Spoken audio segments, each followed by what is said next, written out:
say we need na say project or some start here no now the room one buy munwie ya income so kra mo start 1 sentimeter you see ukre I say abandon so I mean interchange we actually also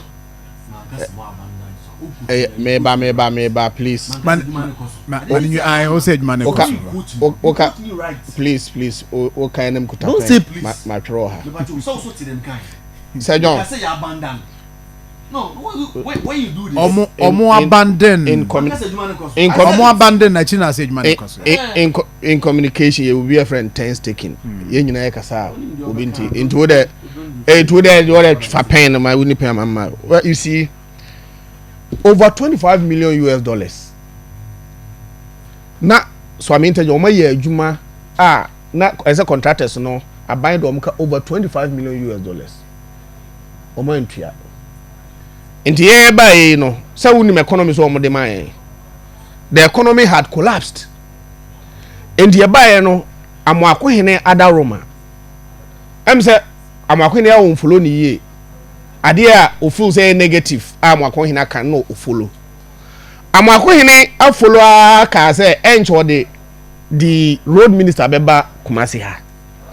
amodi wo matua sika no over $25 million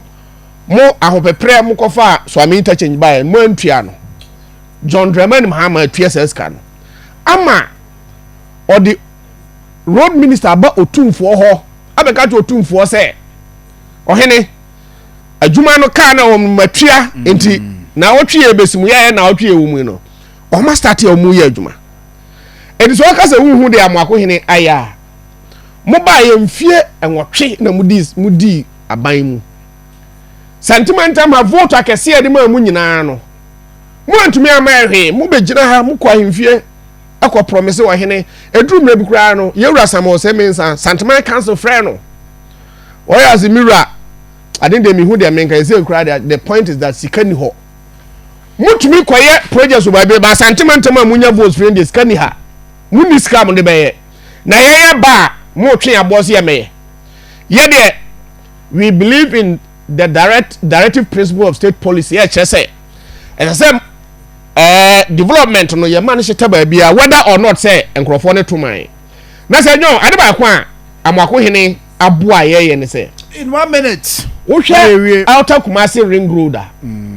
Kumasi mfimfin ya na traffic I mean cars eko srem ne Burkina Faso nom de niema eko no ba be wura Kumasi krom mfimfin ha the traffic ba enunti Amoakohene ko otumfo no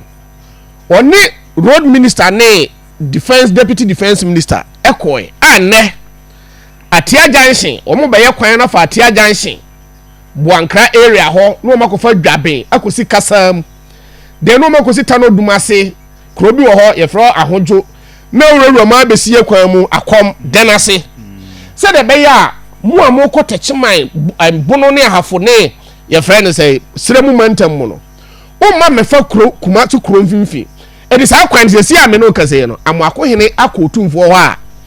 wakobo otumfo amane so otumfo ya start ene we compensation eno na me ne security person bi edi nkomo compensation o mo mfuo wo saa dwaben potam wa kofa aye kwa abere saa ba be si offense ye kwa mu no compensation a binary start tua asojafo ne de o ma ba o mo clear ekwan mu ho se sia me no kase no work has begun we ye no through a Crofrom market ene ye Daban urban roads Manshia South sub metro akwan asokore Mampontan roads ni nyina ya de a e fa sentimental mu right then outside okọ Akoma dan nom ne offense ni ade a ye adwuma